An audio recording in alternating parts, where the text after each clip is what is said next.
Bonjour les amis, je suis ravie de vous retrouver aujourd'hui pour parler des différents types de faim qui nous animent. Car outre le besoin physiologique, la faim peut se décliner de bien des manières. Elle est multiple et elle est plurielle. Qu'est-ce qui dès lors pousse un individu à manger? Voyons ensemble la galerie de faim.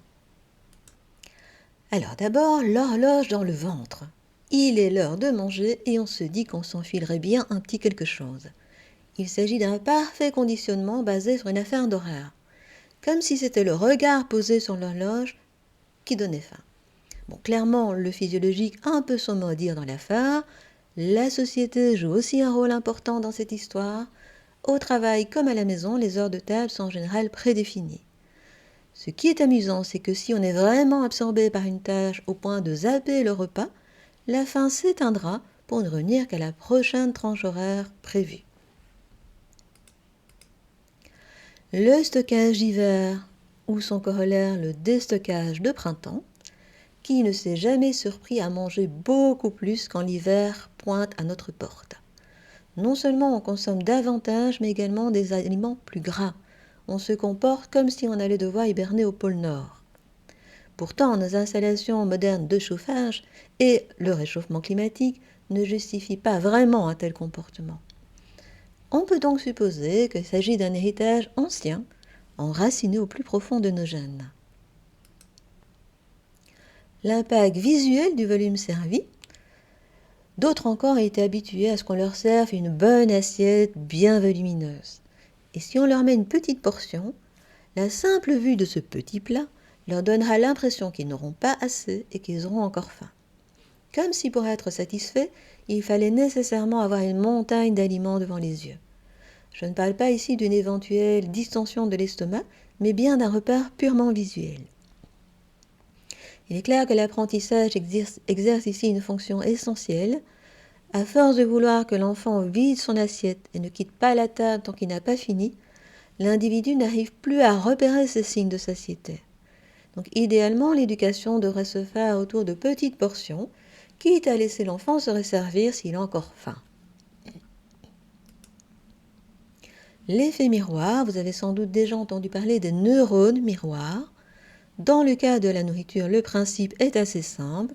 On salive devant une pub avec un bon plat, on salive en voyant quelqu'un en train de se préparer un bon gueuleton et on est tenté de faire pareil. Les fins souvenirs, élaborés à partir de souvenirs antérieurs, c'est un peu la Madeleine de Proust. Telle odeur de poulet nous rappelle un séjour à la côte de notre enfance. Et voilà qu'on a faim. Des bruits de casserole peuvent évoquer des repas chez la grand-mère, et hop, la salivation se met en route. Et bien sûr, on se laisse porter par le plaisir. Inutile de dire que là aussi, il n'y a pas grand-chose de physiologique. La publicité a bien compris ce mécanisme et a recréé ces ambiances particulières dans leur scénario. Donc, au-delà de l'aliment, nous reconnectons avec des beaux souvenirs. L'éveil des sens. Ici, ce sont tous les sens qui peuvent commencer à danser.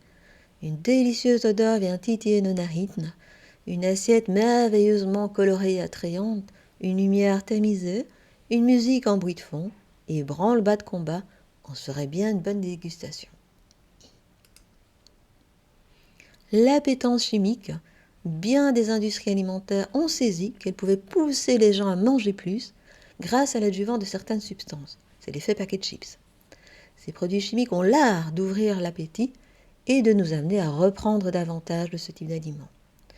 Notez, entre parenthèses, que les cigarettiers ont fait pareil en rajoutant d'autres composants au tabac. Le but est assez simple, augmenter la dépendance.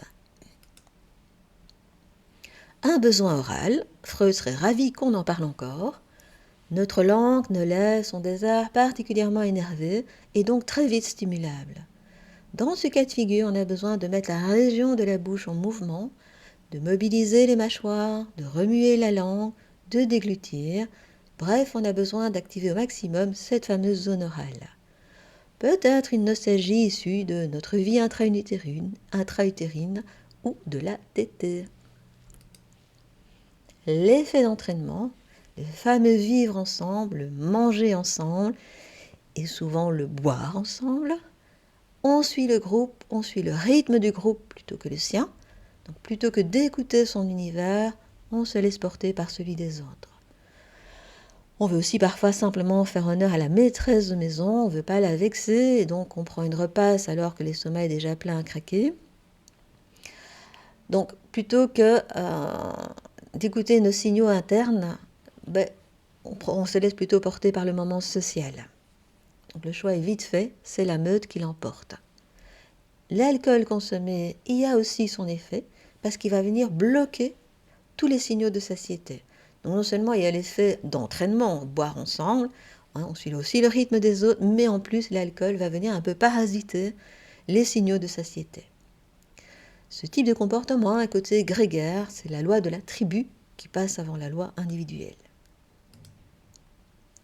Le besoin d'avoir un estomac bien rempli, évidemment cela engendre un cercle vicieux puisque plus l'estomac est distendu, plus on aura l'impression d'avoir faim et de devoir manger. Donc manger est ici en lien avec un vide interne qu'un sentiment de trop-plein va venir apaiser. Donc là aussi l'éducation peut influer. Donc laissons nos enfants écouter leur rythme, évitons de remplir trop leurs assiettes, laissons-les simplement avoir du plaisir à manger plutôt qu'un plaisir du trop-plein. Le manque de micronutriments, minéraux, vitamines, comme si le corps, en manquant de certains éléments essentiels à son bon fonctionnement, poussait la personne à l'hyperphagie, espérant ainsi trouver ce qui lui fait défaut. Seul hic, ce que nous allons consommer ne va pas nécessairement apporter cette valeur nutritionnelle. Nous nous retrouvons alors avec toutes ces calories ingérées et un corps toujours en déficit de ces éléments. Des faims d'ogre, les individus tenaillés par ce type de faim se comportent comme s'ils devaient s'approprier un maximum de nourriture.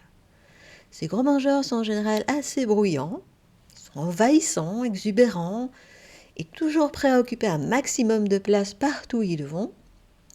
Souvent on trouve chez eux un manquement majeur dans l'apprentissage de limites sociales. A l'inverse, les faims de moineaux, la faim est souvent présente, la nourriture occupe beaucoup la pensée, et pourtant, ces individus picorent dans leur assiette, j'ai même envie de dire picorent laborieusement, font des tris et sont rarement satisfaits. Ils ont du mal à s'abandonner au plaisir de manger, et en même temps, ils ont du mal à ne pas penser bouffe. Je ne parle pas ici de l'anorexie. La faim des émotions, ainsi une colère, une peur, une angoisse mal gérée, mal vécue, engendre le besoin de manger. L'apprentissage contribue ici aussi à ce mécanisme. Combien de bonbons et de gâteaux n'ont-ils pas été donnés pour consoler et apaiser? L'association est vite faite, manger égale apaisement, égale apport de calme. Donc on mange pour combler ou compenser les sentiments parasites. On doit mordre sur quelque chose ou colmater un état émotionnel qui essaye d'émerger. Ce qui peut conduire à des faims sans fin. Donc la faim des émotions peut conduire carrément aux troubles du comportement alimentaire, tels que par exemple la boulimie et l'hyperphagie. Tout est alors bon sauf le vide. À cet effet, vous pouvez voir mes vidéos sur la boulimie et l'hyperphagie. Alors, qu'est-ce qu'on fait de tout ça maintenant? Et commencez à vous observer avec bienveillance et par repérer vos propres types de faim. Faites une sorte d'état des lieux de vos comportements et voyez sur quel point vous pouvez agir. Dans tous les cas, prenez votre temps à table. Portez attention sur toutes vos sensations agréables. Percevez les différentes textures, les senteurs, les saveurs diverses. Autant d'éléments qui vous aideront à ressentir un sentiment de satiété et de plénitude bien plus tôt qu'auparavant. Évitez aussi autant que possible les plats industriels. Redécouvrez l'art de cuisiner des produits frais. Rien qu'avec ces deux principes, vous entendrez déjà mieux les vrais signaux que vous envoie votre corps. Si vous avez aimé, n'hésitez pas à vous inscrire à ma chaîne YouTube. Si vous avez des questions, vous pouvez me contacter via mes sites internet dont vous trouverez les références en annexe de cette vidéo. Quant à moi, je vous retrouve bientôt pour d'autres sujets et si vous passez à table, bon appétit, je vous embrasse.